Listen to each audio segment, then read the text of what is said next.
off a shot. You gotta let me go. You gotta let me go. You gotta let me go. Run wild. So I grew up in just like a single mom family. My dad passed away before I was born. Relied a lot on my mom and, you know, also my brother as well. My brother and my grandma. That's pretty much the kind of like the family that I grew up with. My mom always like worked 2 to 3 jobs growing up to, you know, support us, make sure I could eat, you know, I could live in a house, didn't have to worry about working another job.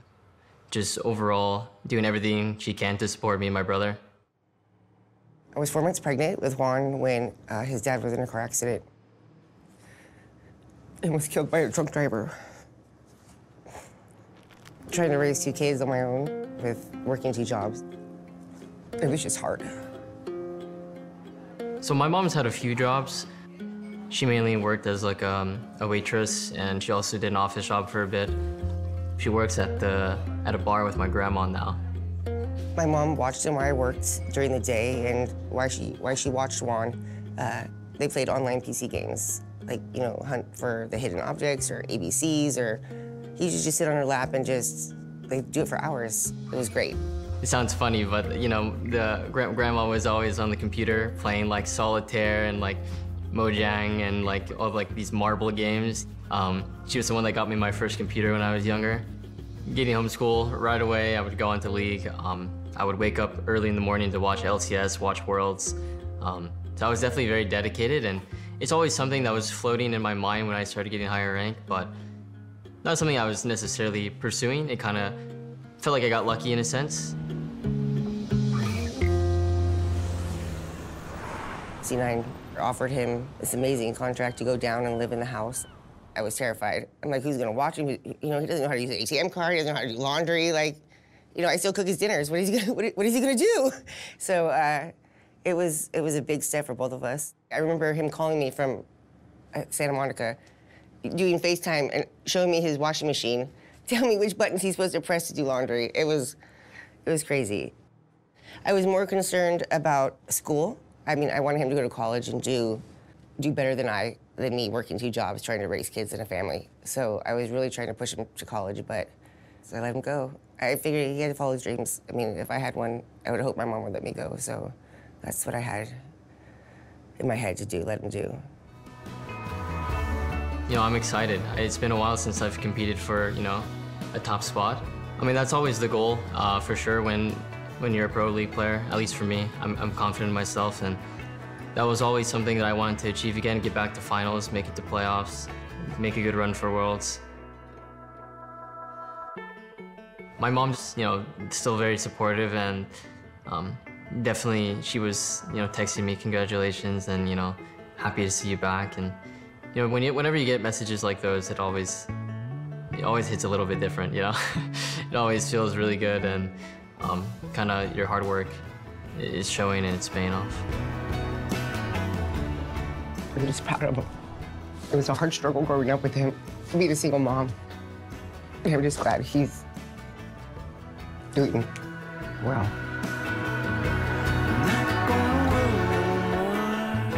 She's the reason why I'm out here. A lot of my motivation and, you know, just drive comes from her.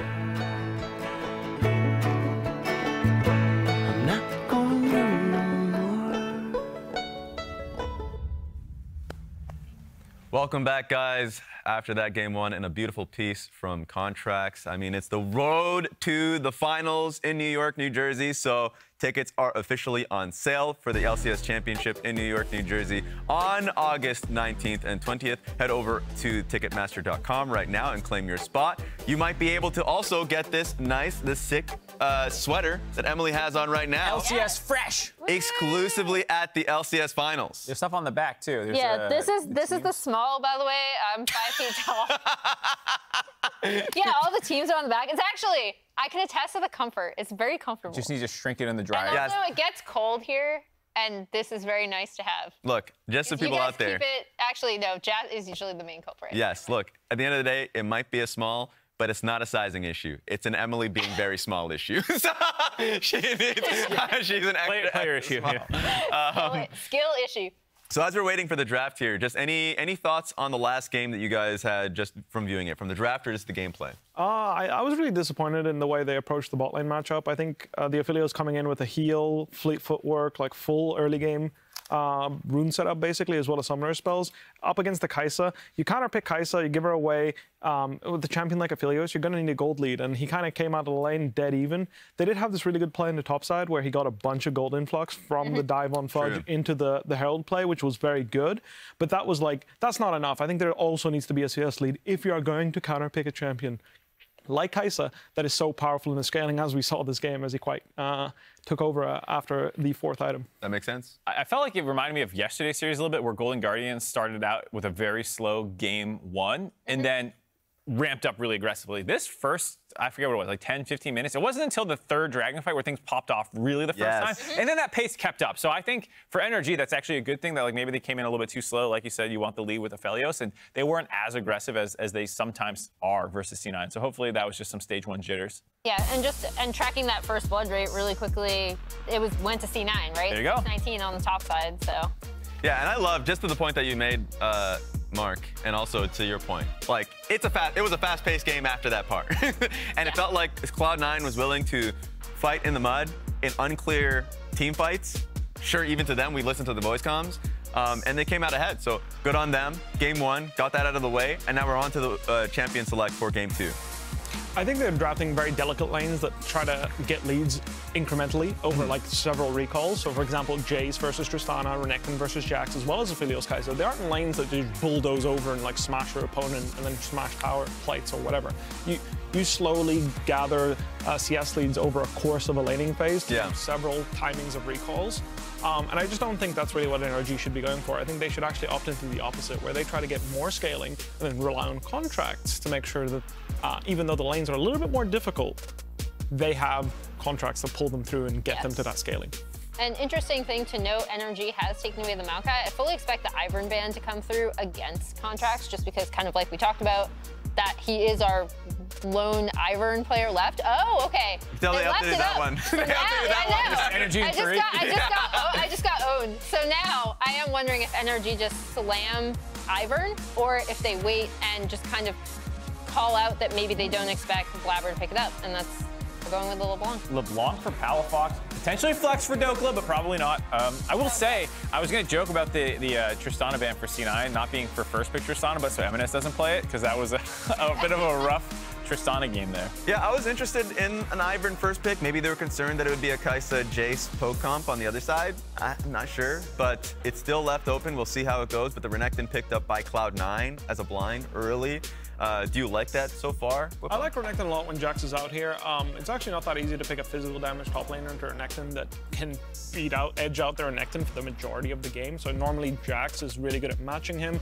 You can opt into things like Aatrox, which is pretty good on the patch. However, Renekton wins those matchups. So you kind of just pick the biggest bruiser there. I'm a huge fan of Olaf. I would love to see Olaf into Renekton here. I think that matchup is great.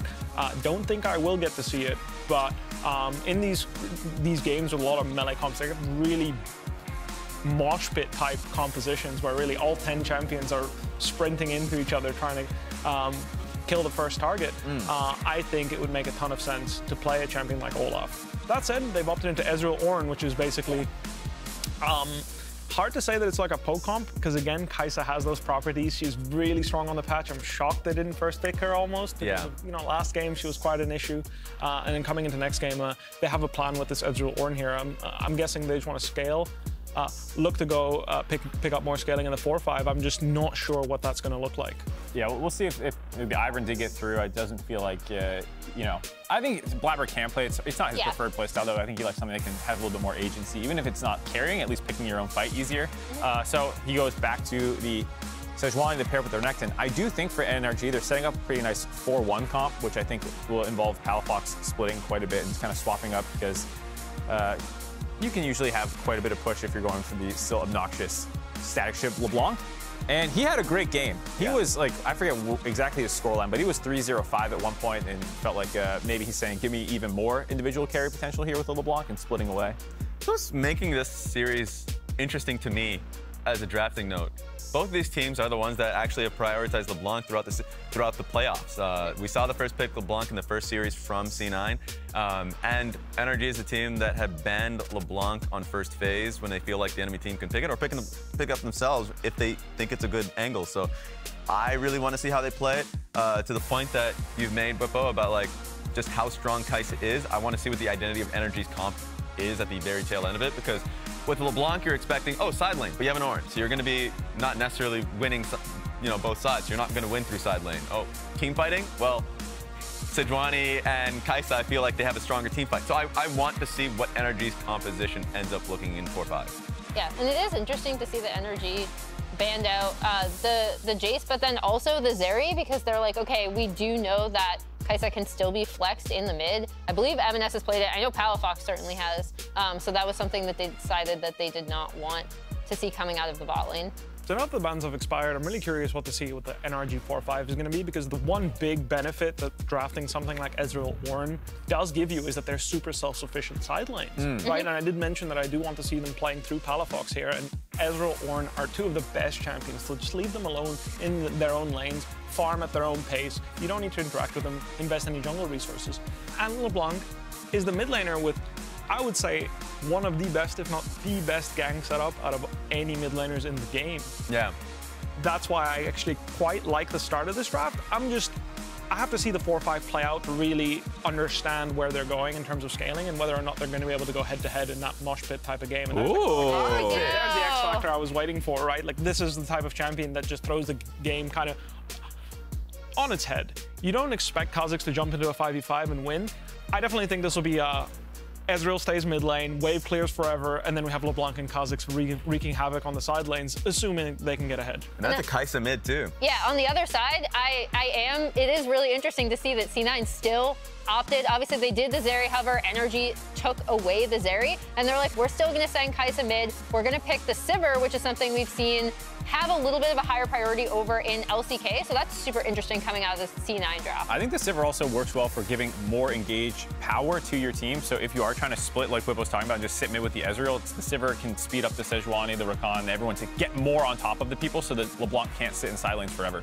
That being said, the casters for this was going to be Azael, Flowers, and you, Bwipo, so you can head on over. Goodbye, Captain. Goodbye, Cap. And as we get started to the game, let's hear from Blaber and how his experience will help him in today's matchup versus NRG. I think we have a lot of experience on our team now. I think we're all very used to this.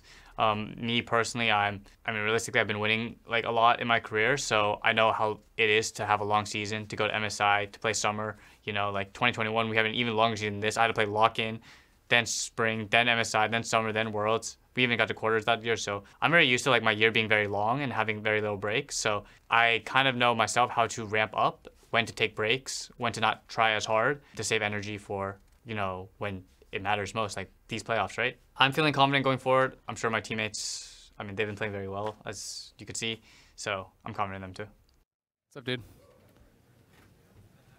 Welcome back, everybody. Time for game number 2 here in this best of 5 series. I'm still Captainflowers, but we got a couple of changes up here on the caster desk for game number 2. Bwipo is joining the cast to bring us the tri-cast angle, and we're subbing in the 6th man on the roster. It's Azael taking the place of Jat, who wasn't feeling 100%, so we're going to have to call an audible on that one. Gentlemen, welcome to the desk. It's good to have you back. Bwipo, it's been a while since I've cast with you. How are you feeling about that first game? The first game, I think it was like a really mosh pit comp, and I really liked the patience coming out of C9. I felt like they really let their bruisers dive in first, take all the cooldowns, and that's when the Kha'Zix and Tristana jumped in, whereas I feel like NRG weren't as patient. We saw FBI getting caught in the kind of pivotal fight in the last game, where he was the first target, and I think that a little bit more patience is necessary when you are drafting those really beefy front lines. You see Rell jungle, Maokai jungle, Alistars, Nautilus. Like, the cooldowns, like the fights last long. Even when FBI died first, it was still a 10-15 second fight before anyone else really started dying. And I think C9 is just better in those mosh pit brawl comps. So what do you think we need to see from NRG here in game number 2 if they want to pop off? We're seeing a different look, obviously. You know, we get the Kha'Zix jungle locked in. So what's the game plan here if you were piloting this yourself? I think you kind of want to pick some X Factor champions, and I think Kha'Zix is a really good angle in the sense of like an X Factor champion. That said, it's a sideline champion, right? So a really big champion that I would love to see in those mosh pit comps is Gangplank coming from NRG. So they opted to ban the Jax and then pick, ban the Jax rather than play the Gangplank into it, which is something they have done in the past. So I would have preferred to see that. Okay. That said, I think this angle can be really interesting. Like I mentioned in the pregame, I do think putting the eggs in Palafox and Contractz' basket is a good way to attack C9. And I'm interested to see what they can cook up, because these are some spicy champions. Yeah, it'll be interesting. I mean, we haven't seen Kai'Sa mid for a while. It kind of fell out of favor. It was like getting played almost only mid in the LCS for a while earlier on in the split, and then has basically shifted with the patches to almost exclusively bot. But Kai'Sa mid versus LeBlanc, this is one of those matchups that a lot of people were playing. Back when Kai'Sa mid was pretty popular, so people were pretty happy about that. Of course, Kai'Sa Sivir, similar idea to the Kai'Sa Tristana in that you're having a P-Kai'Sa, you're having physical damage from your other AD carry. I do kind of worry how Contractz will be able to succeed in 5v5, because there's a lot of CC on C9's team if he gets stunned up by the Renekton or the Sejuani or CC'd up by Zven on the Rakan. Yeah. You are really squishy, so when you go in, you have to kind of one-shot someone, proc Dustblade, and pray you can survive. One big thing that Kha'Zix has is the Voice Spike evolution that he usually unlocks around level 11, and that gives him like a 70 to 80% slow, I believe, on everyone he hits. Well, as we're seeing the teams stare each other down here at level 1, let's toss things down to Gabby with a sideline interview with C9 coach Mithy. Thank you, Flowers. So last week, Palafox and Contractz were talking a bit about being in Blaber's head. Contractz spending that time rent-free. What do you think of Contractz here on the Kha'Zix in this game? Well, about that, I definitely did tell Blaber to try and ignite some motivation against them. So yeah, I'm just looking forward to that. Did it work? Did you ignite some motivation? I'd say so. They're gamers, so they're pretty chill all the time. But yeah, I hope so. Thoughts on some of the switch ups in draft? I feel like Berserker has been such a power point for y'all, but a different look for him in game number 2. Yeah, I mean, we're just doing what feels right for us, and we practiced this before, and we feel comfortable. So. Yeah. Yep, we've seen it before, and we'll see it again here. Mithy, thank you so much for stopping by. Thank you. Back to the game. I'm curious on your take, Bwipo. How do you feel about Berserker piloting something like the Sivir that has less individual agency compared to a lot of the champions that he's kind of better known for? I think Sivir in this type of game isn't that great personally. Like I said, she's going to be PvEing most of this game, like clearing mid waves against the Ezreal, pushing him in and moving. Yeah. Normally in this meta, like if we would swap the comps around, I would love to see Berserker pilot the Sivir against like a big melee comp, short range. Like I'm sure he can 1v9 a game like that. That said, I think this is one of Sivir's biggest weaknesses, and why she's fallen out of favor is she doesn't really participate in the game, as we see some summoner spells being blown. Yeah, a little bit of a scrap here early on. Just that ghost for Berserker, trying to make sure that they can take this trade as far as it possibly will go. But unfortunately, it doesn't turn into a whole lot. Just about 100 HP off of both targets. Palafox being shoved back underneath the turret there, losing the passive as Emenes takes early control over the mid lane with the Kai'Sa. Yeah, it looked like Berserker got a little bit nervous, as we saw that mount up from IgNar, was worried about potentially him flashing in, looking for an engage, so early pops the Ghost, trying to stay out of range, but good hesitation, good patience from NRG's side. As soon as he pops the Ghost, you got that for free, you don't need to do anything else. 100%, it's like set support back in the day where he would just flash on you level 1, and Rell with that mount up level 1 is very reliable CC together with Glacial Augment. It's really hard to get away from her level 1. She can get a big chunk, and then she plays with Hex Flash for the rest of the lane. Ooh, I like what Contractz did here, just waiting in the brush, ready to apply some quick burst to Blaber, but Blaber easily able to return some of that there. The power of Sejuani with the Aftershock plus the Arctic armor makes it so she's pretty resilient to those snap bursts of damage, and then bringing Fudge down here too. Blaber's going to try to steal away this blue buff, but it looks like we're going to have rotations over from everybody. Dhokla throwing out the little volcano spire thing there. I wish I remember the actual name for that. I don't. All right, NRG still got their blue buff secured. Volcanic Rupture. Volcanic Rupture, that's what it was. Rupture was the word. I definitely didn't just mouse over and check. Yeah. I knew totally for not, sure, totally which not, is why I hesitated. Something really interesting about Ornn versus Renekton is this is a matchup that I've played many times. And it's also a very popular matchup in competitive play because the Ornn is one of the champions that's actually strong enough early game to bully the Renekton a little bit. Not enough to stop him from getting pushed, but you saw there, C9 backed off because Fudge was too low on health for a real 2v2 skirmish. So while Renekton is stronger in skirmishes 2 versus 2, 3 versus 3, he's not strong enough to really run over Ornn, assuming the Ornn knows how to play the matchup. I mean, the W is just so strong against melee champions in the early levels. It allows you to fight, allows you to actually trade back and forth, as you're saying, to have them jump low enough. And also, LeBlanc had the inside track, which I think was kind of the additional complication. You know, if they committed to it, Emenes was coming, but Emenes would have been so much later having to walk through the river, where LeBlanc could just run to the blue pit, W over the wall, and all of a sudden it's 3v2. And as we're talking about individual lane matchups and how the champions interact, important thing to note what happened on the screen right there. Berserker's reaction times are easily fast enough to reactively block the Shattering Strike from IgNar's Rell, but Fudge and Blaber now looking for Dhokla, ready to flash follow as the Ornn tries to get away. Blaber staying on top of him for the Aftershock proc, and it's first blood to the Croc. C9's to the board. Nicely done by Cloud9. They fully commit to it. You know, Dhokla was trying to shove in that wave, trying to actually be able to push that up. He had a ward not in Tribrush, but by the time he sees him, they both just commit. They flash in, they wait out the Bellow's Breath, they get the stun, and Blaber's there to follow. One of the big reasons why invading the enemy top side, so Blaber did a 3-camp bottom side into red and then straight into Contractz' jungle. As a result, because Fudge crashed the wave, it's going to bounce back. Meanwhile, the Raptors and the Golems are still up for Blaber, so that's a really long time where Dhokla has to play safe, he's bleeding CS, and eventually he stuck out his neck a little too far, and C9 managed to, well, snap it in half. That's, yeah, we got, it's an alligator, right? It's an alligator. You are painting a vivid picture there, buddy. I respect that. I like that. As Emenes now taking some really significant damage from Palafox there, staying on top of him long enough to get the chain to connect. I know a lot of people are critical of the modern-day LeBlancs that are building Static Shiv and the like because they say that it does not do enough later on, even if it gets ahead. So I'm really curious how well Palafox is going to be able to truly find impact in this game, whether it's through split pushing, whether it's through finding those significant picks in team fights. I mean, I think LeBlanc just functions as a poke champ, basically, with Ezreal, and then you have the W evolve on Kha'Zix. They're going to be trying to poke, and then they're going to try to find engage, you know, once people are chunked down. But an interesting fact, Berserker actually 7-1 on the Sivir. His only loss on the Sivir was to Palafox, Contractz, and Dhokla last year in summer when they were on CLG. So it does have a good success, you know, good track record on it. But as has been the pattern, C9 have been challenged by NRG. Oh, Emenes jumping back in after Palafox here. Flash for the auto attack to finish him off. Palafox not respecting that mid lane Kai'Sa, and he pays for it. Really well done by Emenes. So a big thing here is that Palafox still had TP advantage, so he was trying to chunk him out a little bit to try and get an advantage when he base TPs eventually. Emenes had none of that and took the all-lane angle because he does have a small item advantage while Palafox is trying to poke him out to really leverage the most out of the TP advantage he created.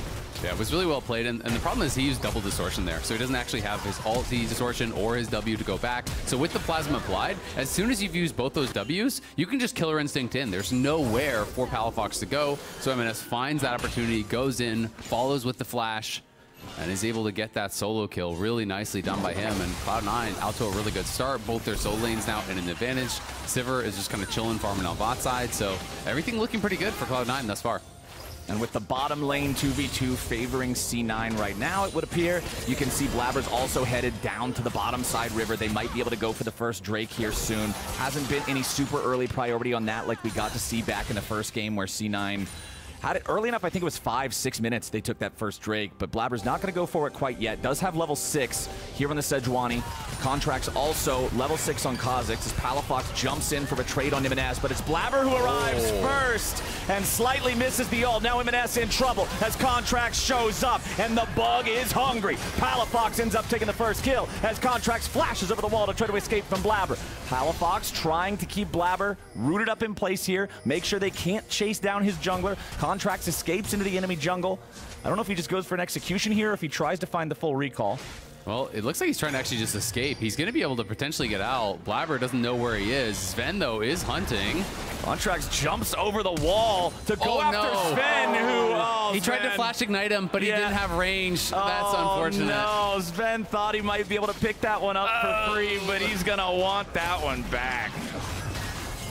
Unfortunately, there's no takebacks on that one, and Fudge couldn't actually roam to try to pick him off because he was pushed to his tower, so he didn't want to drop the wave for what could have been nothing. You know, the wave was at his turret, so Dhokla, good job pushing that in, allows them to get out. And that slight miss on the ulti from Blaber ends up costing him a lot with Contractz there, but that looks so close to the LeBlanc, it looked like it practically tagged his character. Let's see it one more time. That is so close. I mean, it goes basically through, the animation goes through his character model. Yeah. that is one where you're like, right? That is what it is, you know? That is what it is. you take those in stride, you know? It's like, next time I'll hit them. It's two sides of the same coin. There's that, and then there's like the Nautilus and Bard that just accuse cheats so hard. True. Not all skill shots are created equally, but NRG will be happy enough about being able to get out of that one without losing Palafox or Contractz, considering it was so close for both of them. Berserker still with control over this bottom side here, as both the AD carries have been left to their lonesome, and he'll pick up the first plate, shoving in these waves.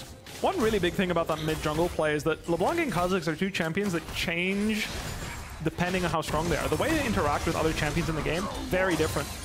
Fudge popping the dominance, going all the way in here after Dhokla, who summons up the Ornn, but Fudge with the flash to reposition himself so Dhokla can't find anything here is going to force the flash back out of the enemy top laner too. So both of these guys now, without that critical summoner spell, we might see some more attention up here soon. Really important when you're playing Ornn and you're trying to set up his ultimate that you hit both parts of the brittle. The really brittle procs is what makes Ornn one-shot you. A lot of people complaining about his damage that is why. Brittle is scaling not off how many points in W actually, but off of Ornn's own level. So whenever he calls his ultimate, even if he maxes Q, he actually ends up doing a significant amount of max health damage, and that's why Fudge there flashes just to be safe, not have to deal with any of that max health brittle damage because, well, when Renekton uses his ultimate, his health pool increases, therefore Brittle deals more damage, which is another reason why this matchup is quite good for Ornn. Yeah, absolutely. And I mean, then at the end of the day, once those spells are actually down, Dhokla has to flash away because long cooldowns early on.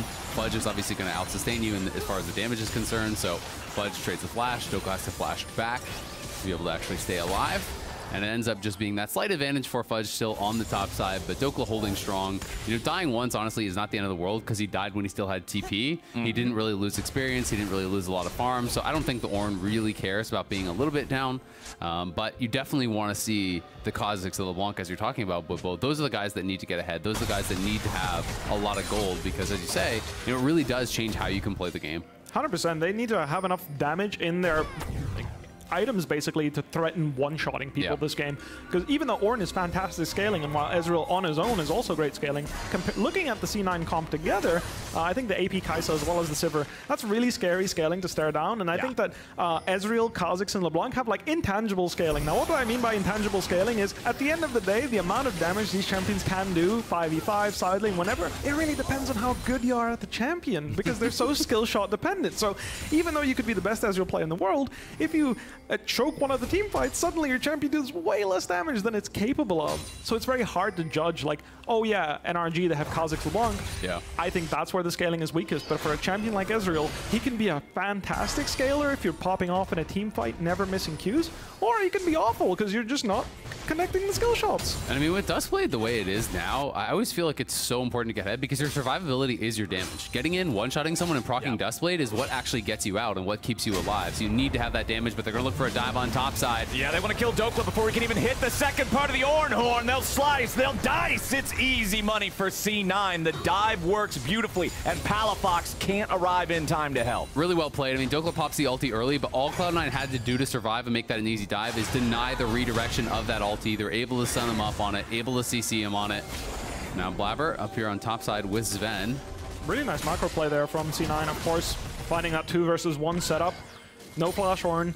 It's not as easy. I do think he could have eaten and created a little bit more counterplay, as he might find a solo command on Fudge here. Oh. Nope. Close. Nice from Fudge there. He had the minion wave so he could get the second part of the slice and dice for the extra distance to break the chain. That'll allow him to escape Palafox. As Emenes being respectful here of NRG, he knows the fact that they just got done making that play up on the top side, so his own guys are resetting. He does not want to be caught out, does not want to be punished. Emenes, the weak link on Cloud9 back in game number 1, the one who was making the most individual mistakes, I would say. So glad to see him cleaning that up a little bit, playing a little bit more safely here in this second game where Cloud9 is still up 1,500 gold, 13 minutes in. We've got 2 minutes until the second Drake of the game spawns. Well, honestly, I think Emenes feels that he has something to prove in playoffs because he is one of those guys that was overlooked a little bit, you know, as far as All-Pro, especially compared to last split. There was so much talk about Emenes, and now everyone kind of had some of these other mid laners, you know, up there with him or above him, right? You know, Corey was above him in All-Pro, JoJo was above him in All-Pro, and there was honestly a lot of discussions about, hey, maybe Palafox actually deserted third team over Emenes as well. So I know Emenes has been wanting to come in playoffs here and silence those doubters and try to have, a good series of performances to be able to kind of reestablish himself at the top of the table. Yeah, no doubt. Coming in a successful team, at least like pretty successful team, and kind of just being the glue for the team as the guy that comes in is something I can relate to. And eventually kind of want to find your stride is like, what am I known for, right? Am I just glue? Is that all do I just help other great players play better? Yeah. No, not in that sense. Not a man, just glue. Am I someone that can elevate the team through my performance? Am I just glue? Just a little bit of existentialism here in game number 2. Well, Emenes is going to reposition himself on the other side of the map here, using that teleport to take his place up in the top lane. It is 14 minutes now, so all of the turret plating has fallen. Second Rift Herald is on the map, and it's C9 taking control over the top side river to secure it. True Shot Barrage is going to fire over the top and find it there, but there's just not enough bodies nearby from NRG to really challenge for this. You can see C9 wanting to make sure they had everybody up here ready to play around this. Fudge and Emenes now working together up in the top lane to take down that first turret of the game there in the tier 1 in topside. It's nearly a 3,000 gold lead for C9 now. I mean, it feels really good when Ornn is the one split pushing for Cloud9, because Ornn is not going to be knocking that tower down anytime soon. So they get the tier 1 top very easily. They have the Herald in pocket, so they can use that to potentially drop that mid, set themselves up for the Dragon, because it looks like Cloud9 are going to do just that. Drop the Herald right away, use that to force a response from NRG mid lane, and then move into the river, establish yourself with that river control, and try to get the Dragon. Nope, Herald summoned up. I don't think this one's going to get stopped before it completes the charge. There we go. Not quite enough to finish off the turret, and NRG's going to pop it immediately thereafter. Blaber coming in, finds the stun on a Contractz. They want to try to dogpile the enemy junglers. Zven is low, but so is Dhokla. Emenes grabs the kill on Dhokla to start things off, and IgNar's not going to escape as he tries to get out on the side. C9 popping 2 in trade for nothing. Big fight there for Cloud9, and they're going to be able to get the mid lane tier 1. They're going to be able to get the Dragon, and they get the team fight, so they get everything off of that.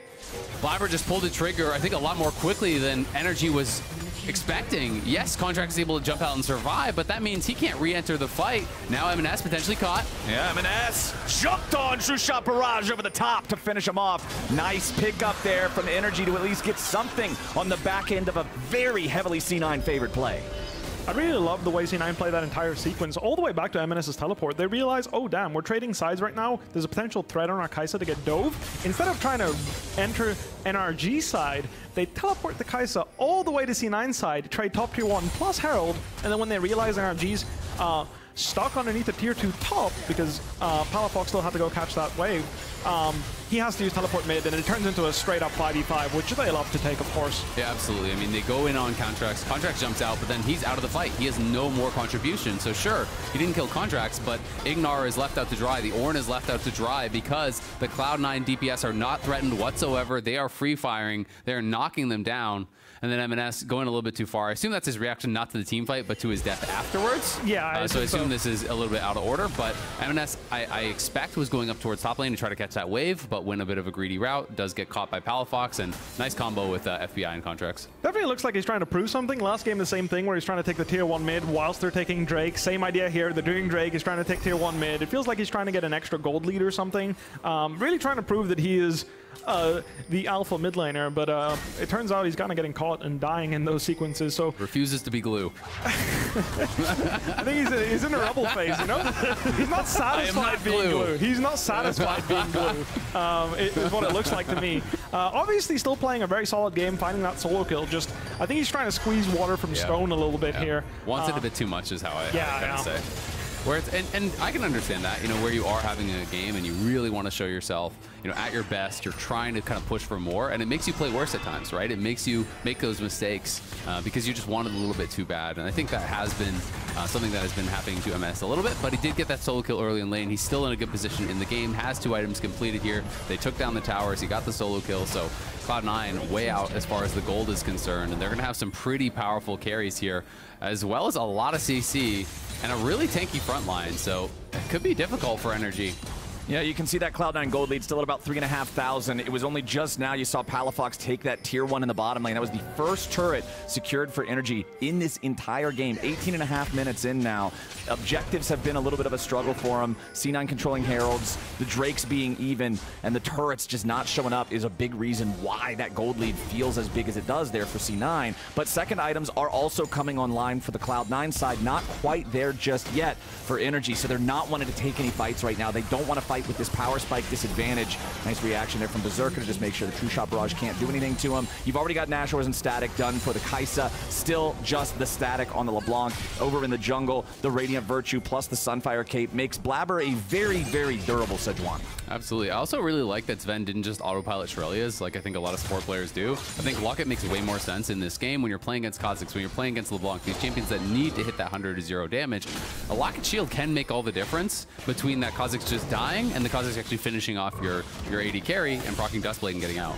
Now that the items are getting completed for both Kha'Zix and LeBlanc, I'd love to see them attack Emenes on the side lane. I don't know if they can attack Fudge reliably because, of course, it is a gore drinker Renekton. Renekton at this point in the game is still quite powerful. He's about to finish his Black Cleaver, if I'm not mistaken, here on this recall. So I don't think he's going to be a valuable target. That said, I think Emenes needs to get attacked and fast because the next 5v5 is coming with the next dragon spawning. And, of course, now Baron being on the map, losing a 5v5 might just explode your game. Where are you at in the Kai'Sa Mythic discussion? Because he is going to be going Rageblade. A lot of people are very opinionated about that. Oh, hold on. Contractz getting locked down as he tried to find a potential pick on Zven, who still escapes off to the side. The Ornn goes through, but it's IgNar who's about to drop first. Blaber kills him with the second part of Sejuani's W, as Palafox at least cleans up Zven and makes it a 1-for-1. Dhokla's trying to get away now, but Berserker is fired up and ready to go with the Sivir speed. Blaber keeps the chase alive, going after Palafox, but LeBlanc is too slippery. Cloud9 trades even with energy, but they've got higher health bars, so they're back up into the top side river towards the Baron. Yeah, they can threaten this at the very least, make them come. They know the energy has to base. At the very least, you want to get the TP from Dhokla, I think, here, and then maybe turn and look to get something done. But with double marksman, they could commit to it if they want, but it is risky against Kha'Zix to flip. Contractz is already half HP and has no ulti, though. The entry point is difficult. Emenes down to 1/4 HP. Palafox going to force them back, so energy does answer. They do have to spend the teleport from the Ornn, but they get C9 off the Baron. One really big thing that I'm seeing from NRG is I don't think they recognize that they're really poke champions. Like, Contractz flew in there onto the Rakan as if he was trying to one-shot him. They're really playing fights super quickly and fast, as Fudge is looking for this pick on top lane. Palafox going to need to get away from 2 here. Fudge going to go pop the early Dominus, get that Fury charging. Palafox wants to kite him around here with the chains. A lot of burst damage onto the LeBlanc. He resets his position back into the alcove, but Blaber's got him, no problem. C9 picking up a freebie. Really sucks to be NRG this game. Yeah. Nothing's really gone their way. I feel like drafting the passive side lanes where they both try and kind of scale up hasn't really gone into their favor because the mid jungle from NRG, while there's been glimpses, it really has just all been C9 this game as they start up the Baron again.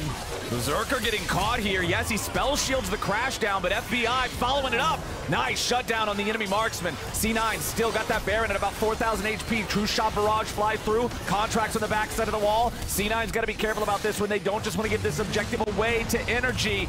Ornn summoned. Dhokla going in, seeing if they might be able to find another kill now onto Fudge as IgNar is burst low, but not before he can find a Magnet Storm. Zven wanted to go after FBI, but he won't find him. Now Blaber stuck in the middle of 4. C9 has made a crucial mistake, and Contractz finds a shutdown. FBI still looking to chase these guys. Fudge has the ulti ready to go again, but he's slowed down. The Rockets, the Kha'Zix, a triple kill for Contractz, and Emenes will fall, taking 1 with him. It's a 5-for-2, and NRG get the ace.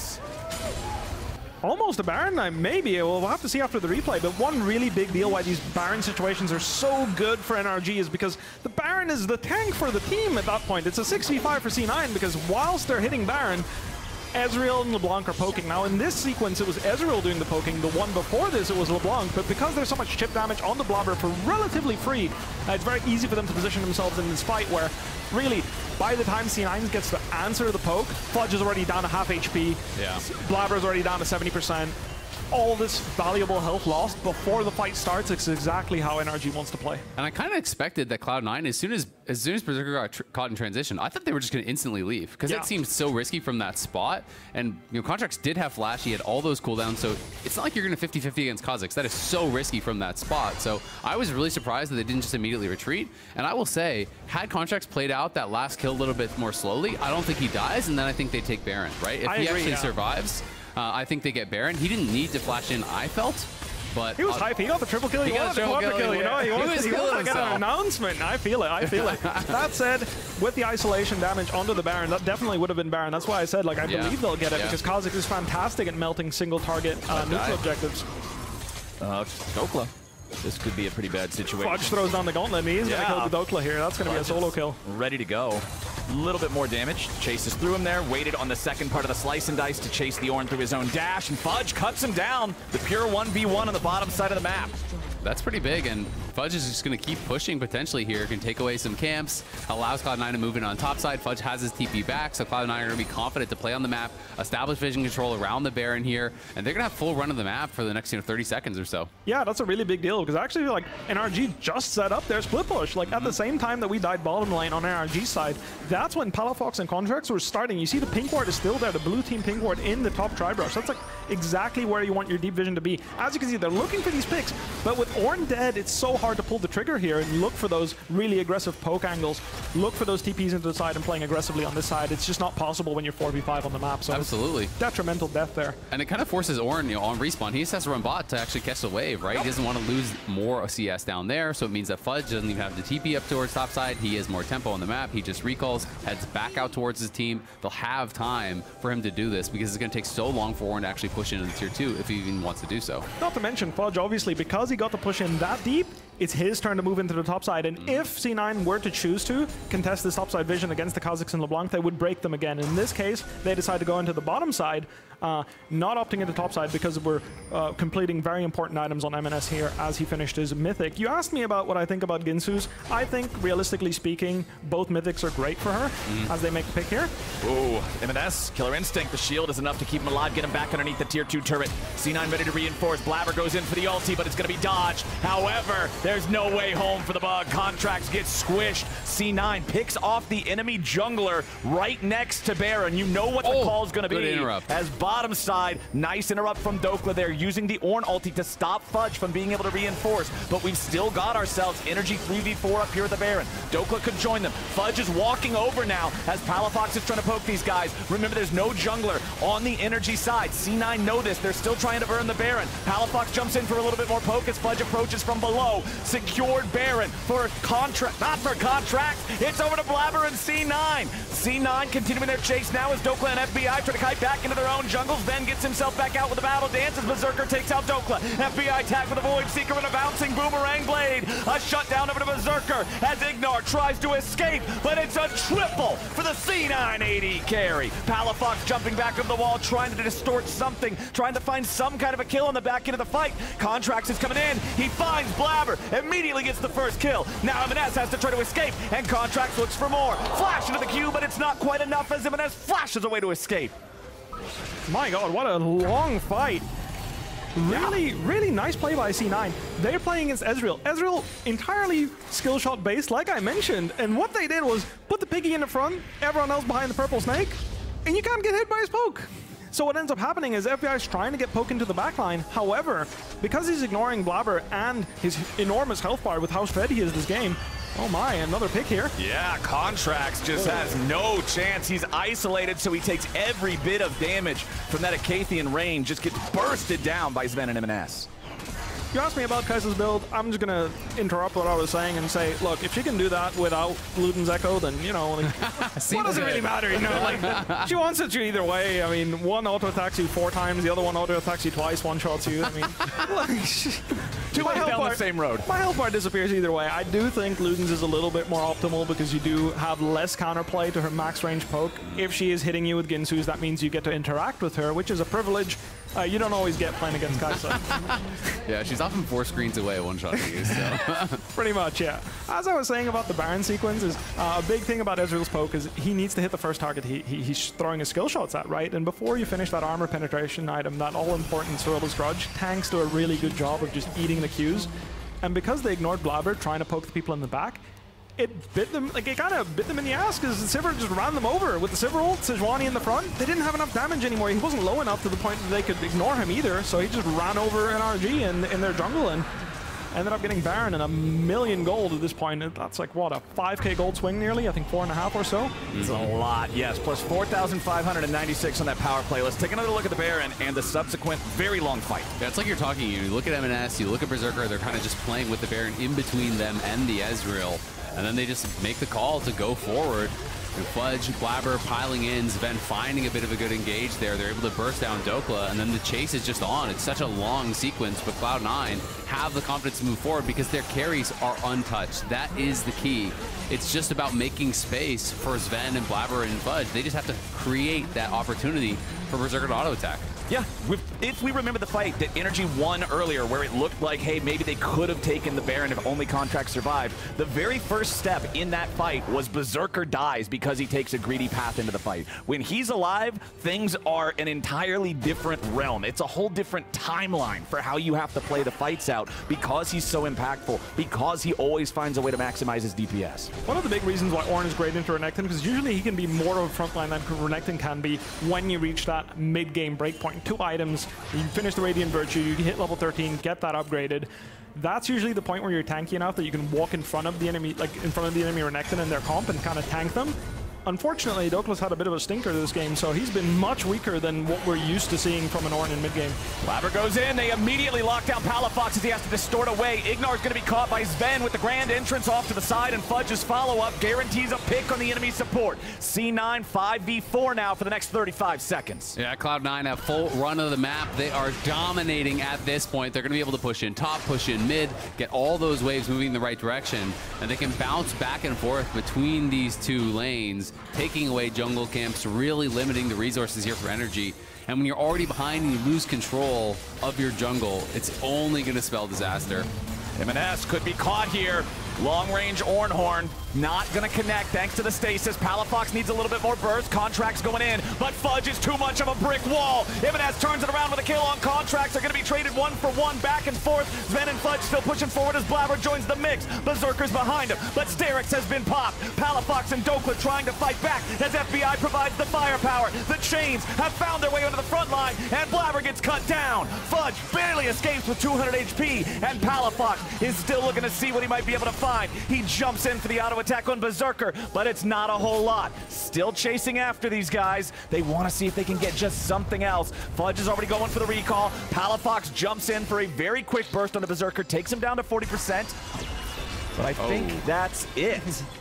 Oh, IgNar accidentally just ulted there in the river too, unfortunately. And that was looking for a moment like FBI might have had the opportunity to turn around, but that's where you're seeing the power of the AoE from Sivir. The ricochets were chunking him down in the back line there as they go for this initial play. The stopwatch bought a lot of time though for Emenes. 100%, and one of the big reasons why having a really beefy front line is so important for NRG this game is the longer the fight goes, the more spell rotations you're getting through. Sivir here is actually ends up chasing in. As you can see, she's just like walking up trying to hit anything, but can't hit anything at all. Meanwhile, Ezreal's spamming Qs, LeBlanc spamming Q and Es, managing to hit a lot of damage whilst Berserker's just kind of standing there. Now, when he starts to get hitting, that's when you see the ricochets as he goes down really low, but the reason why this fight was so close in the first place is because he couldn't really hit anything because C9's running into the poke comp. It's just interesting though, because in those final moments, right before he started getting FBI started getting hit by the ricochet, I was thinking this could be a chase down. This could be NRG actually taking them all out. But FBI was already low from the previous exchange. He was sitting at what 30-40% health. Then a couple of ricochets hit him. All of a sudden, he has to E backwards instead of forwards. He can't continue that chase, and that ends the exchange, which NRG really wanted to keep going because they're in such a desperate spot right now. They need to find some way to kind of claw back some position in this game, and I do think it's going to require some C9 mistakes from the position that they're in. 100%. I mean, the hourglass coming out from Emenes means he can kind of jump in, trade 1 for 0, drop the stopwatch, and then even though he might die after the stopwatch, that gives enough time to Sivir and the rest of C9's comp to run in and kind of pile on and finish off whoever tried to trade kills with Emenes. They also have GA, they have Hex Drinker, all these luxury items are through. TP coming in as NRG want to stop this Baron from C9, but it's already down to 2,000 and Contractz can't get into the pit. Dhokla summons up the Ornn, but Blaber's leading the charge for C9. Fudge coming in from the side, hasn't popped the Dominus yet. Zven wants to go in for the ulti, but he won't find anybody with the quickness. Now it's Blaber and the rest of C9 having to fall back. Their engage does not succeed, but it does not matter. They already got the Baron and they got it for free. Super beautifully played by NRG. Unfortunately, like, C9 got what they came for. They got the Baron and left. That said, the way they kited back in that fight, never giving Sivir and Kai'Sa a champion to hit, is exactly how they want to play this composition. Unfortunately, well, with Baron already dead, C9 doesn't have a reason to stay chasing, and they're just like, well, I guess I'll go grab my Drake and go home. They're pretty happy with that. That said, that is the way that NRG needs to come back in this game. They need to get that death cap on LeBlanc. They need to get the Ravenous Hydra onto the Ezreal, sorry, and then hopefully they have enough damage to maybe play like a 30-second, 40-second fight where they can come back. But it'll be really hard against this Baron buff, and especially C9 doesn't mind going to 6 items. Like, they're fine going for this Mountain Soul, or I believe, sorry, Cloud Soul. Yeah, they're okay with scaling. And I mean, Cloud Soul is going to make it that much more difficult to actually kite out with Sivir ulti plus Cloud Soul. Renekton, I always feel, is pretty strong with Cloud Soul as well. As Rakan, even Kai'Sa going into the backline. They actually have a lot of champions that are pretty happy to play with it. So I do think that makes things more difficult. And as you were already saying, Bwipo, you don't have anywhere to kite when they pin you in the base with the Baron buff, right? Ooh. So that is the difficulty, is at a certain point you have to stand and fight, or you have nowhere else to fight. Emenes is going for a little Abyssal Mask, perhaps? I'm not sure. Maybe he's trying to get in melee range. That's a Negatron Cloak. That is not something I'm used to seeing on Kai'Sa. That said, I like it. Just 50 magic resistance. That's all he needs. All he needs is to stay alive. The longer we stay alive, the more odds Sivir is going to be hitting. When Sivir starts hitting, we win the game. Well, C9 going for the 4-man push here in the top lane. They've got Emenes back in bot, dealing with Palafox in the 1v1. These two are going in. Emenes tries to go in for the killer instinct. Palafox is going to drop. C9 wins the side lane fight. Now Emenes can recall, teleport to join the rest of the team, and look to end the game if that's the way they want to play it. Yeah, I think he very well will TP. He's going to TP on the ward, so defensive TP doesn't want to risk getting engaged on as he arrives. And Cloud9 can start to push in here. You can see Sivir staying top lane, trying to escort in that wave. But it's still a while before that next wave comes in through top, but they will knock down the mid lane inhibitor, and then they can threaten to actually cut off any NRG members from that top lane tower, secure that as well. So it's going to be 2 inhibs going away with Cloud9 without even a fight in the base. And now they're going to reinforce with Fudge too. There's still 20 seconds before Palafox comes back to life. C9's looking to push for those Nexus turrets now. Fudge pops the Dominus. Dhokla's here on the front line, but he's melting very quickly. Has to flash back to the fountain steps as IgNar is also at half HP. Counterattack comes through with the Ornn ulti, but there's no follow-up. C9 are just absolutely bruising NRG right back into their fountain, as you can see them trying to regain their position and keep the waves at bay. First Nexus turret finally dies, and Palafox is back on the rift. C9 won't be able to hard force the end of the game just yet, but they're going to continue kiting back. NRG seeing if there's any chase to be found. Keep your eyes on Contractz. Nothing else, nothing gonna happen. One really big thing about the theme of this game has really been C9's large cooldowns. The Rakan ultimate, the Sejuani ultimate, and the Sivir ultimate. When these go off, if NRG manages to survive the initial engage, it looks like they can fight back and try to somewhat counter, as IgNar gets picked off there, trying to get some vision. Couldn't survive the initial engage. Pretty much, right? Tough in those situations in particular. Contractz, though, going for a bit of a YOLO play here. Just recognizes you got to do something. But I think Emenes wins the Assassin War against him. Yeah, that's Kai'Sa, and you're not Kai'Sa. Q is half your HP now. Oh, yeah, I mean, there you have it. One nice thing about the Gensus is that your Cathian Rain does get upgraded, which AP Kai'Sa does not get the benefit of. That said, you can see both Palafox and Contractz feel the pressure. Contractz went for the 1v1 on the side lane down bottom.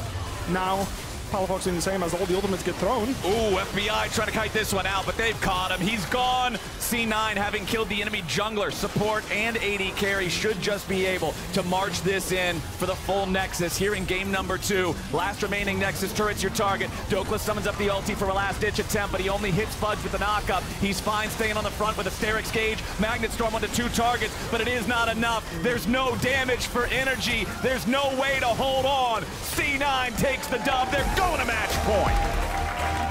Really strong performance here in game 2 from Cloud9. It didn't feel like there was ever any doubt about it. They're able to get the solo kill in mid lane. They get the kill up on the top side with Blaber. Berserker's chilling, farming, and they're out playing around the objectives. And we're on point with their engages. Blaber, I think in particular, was finding so many good ultimates on the Sejuani, going for the Tokyo Drift action, queuing one way, throwing the ulti the other way. Does catch people, and was really, really on point with that. They're able to establish just such a big advantage that even though I think NRG was playing out some of these fights pretty well, as you were saying in the later stages, it was too little, it was too late. I didn't really see anything coming up from the Kha'Zix and LeBlanc that felt prepared. I think they were good on the champions and they saw angles that they took quite well. However, nothing was prepared, right? Like there wasn't like a 2v2 action mid. The only kill they got 2v2 mid was actually a reaction to Blaber's gank where he missed the ultimate. It wasn't even set up themselves, so I'm quite disappointed that they went for something as spicy as that without any prep, because when you do slam those type of champions that are unique, I expect you to bring something that is prepared. And I just don't think the game was chaotic enough. The gold lead quickly found itself plus 2,000, plus 3,000, even just very shortly after turret plating fell for the side of C9. It wasn't that close back and forth for the first 25 minutes or so that we got to see in game number 1. So I'm going to need NRG to bring some more chaotic energy to the third game if they want to have a chance here. Now it's time to head on over to the LCS Lounge to break that one down. Thank you. Welcome back to the LCS Lounge. Before we get going, congrats to all of you at home who topped your leagues in Fantasy LCS on Sleeper. For those of you who did not make it to the winner's circle, myself included, come back next split for another shot at redemption. I know I used this segue yesterday, but, you know, NRG are going to need some redemption after that. I thought you were going to say they're not in the winner's circle, because they are struggling right now. That's a good one, too. That's a better one. That was a disgusting one. Actually. So, yeah, let's take a look, because Blaber, 2 games closer to 300. He has 2 more to go. If he wins all of these upcoming games, he will have the highest win rate ever. He will surpass Bjergsen, so he'll be all the way up here. Higher than Sneaky, higher than Bjergsen. Yeah. Can we get a picture of Sneaky out here? Well, he's currently tied with Sneaky, actually, with these 2 wins, right? He's actually tied Sneaky right now. Right now, he's at this. He is 1 game back from Bjergsen if he wins 1 more. And then finals weekend, if he wins that last game, then he will actually be in sole possession of first place. It's so crazy. Like, I know we talk about Blaber as, like, the best NA jungler, this kind of just insane North American talent. It's really cool to see like the numbers behind it and just how successful he's been already in his career. Definitely crazy to see. Also, crazy that the C9 versus NRG/CLG storyline is coming up like a dud. Yeah. We were hyping this one up a lot, like, hey, they're the C9 killers. Yeah. They are not the C9 killers. They are getting slammed. So unfortunate that they're in trouble. Yeah. Yeah, that's rough. I mean, by the way, if I ever wanted to diminish this entire graphic, I can be like TSM, C9, C9, TSM. I'm just kidding. Oh, no. I mean, but most of those were from like back in ye old day, you know? That was back in the day. Blaber's the only one who has an active player who's like on that at all. So that's very fair. That's very fair.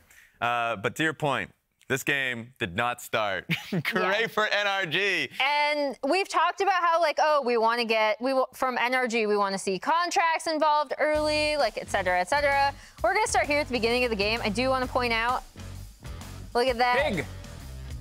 Pig plus Crocodile equals dead top laner. Yeah, this is kind of like, if you're looking at C9's comp, you kind of are going to assume this is where we're going to go. And already, top lane is, unfortunately, on fire again. Trying to get his wave in. So technically, too, like, you understand the Ornn's not going to beat Renekton, and you might even die once or twice, but the real problem here is the mid lane stuff. This is after a solo kill. Emenes killed Palafox at 6, and I think the Kha'Zix LeBlanc combo is clearly trying to stomp this. They first picked the LeBlanc, knowing that the enemy team's probably going to have a Kai'Sa in their comp, and I think this falling apart made it even worse once the top lane was also going bad, because now this is neither solo lane has an advantage. Yeah. Dhokla, no! Chain CC under turret, much fun. I will say that mid lane gank that came through, thank God. I was already a doomer at that spot because like the first gank cap in, top lane, Dhokla's down, the 1v1 mid lane, he dies. You're like, wait, do they even have a chance this game? I thought the game was over at that point too, actually. And the fact that NRG made it as close as they did is a little surprising considering I didn't love their comp and they fell so far behind.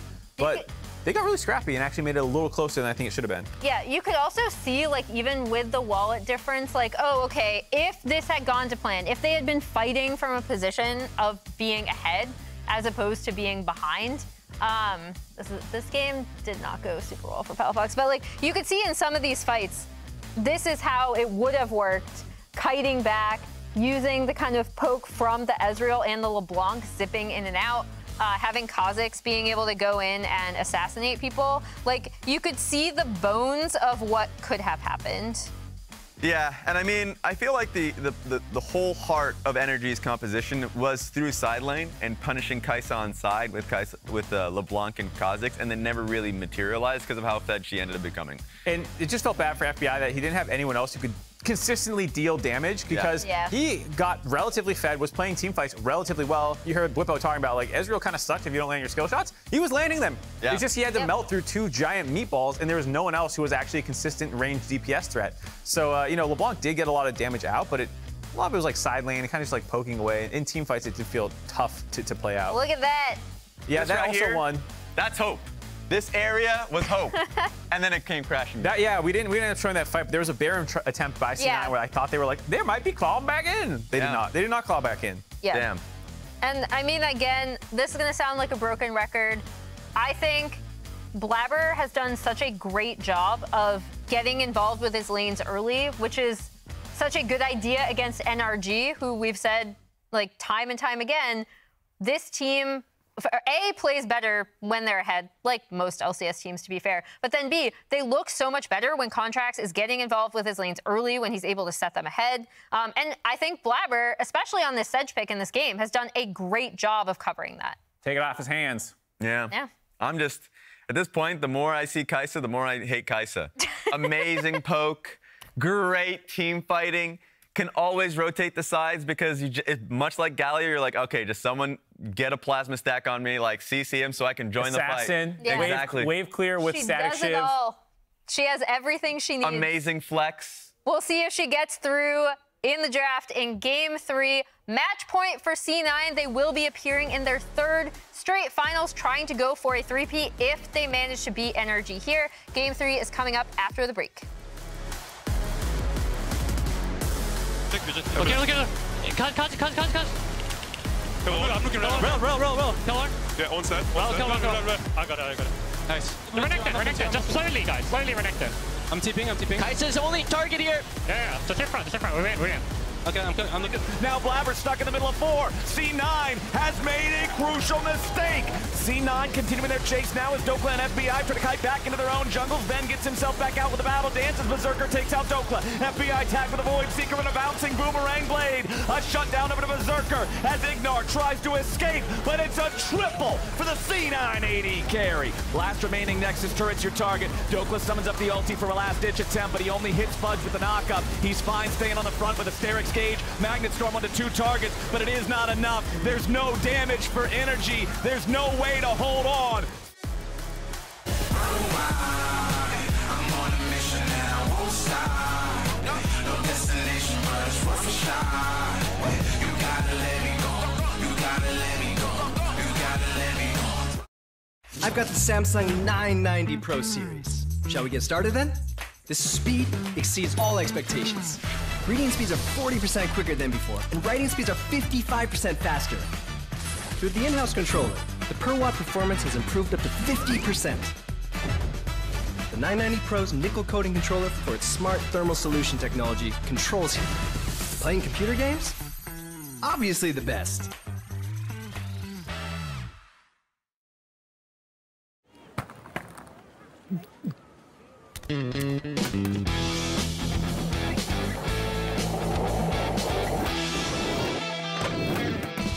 Who said you can't teach an old dog new tricks?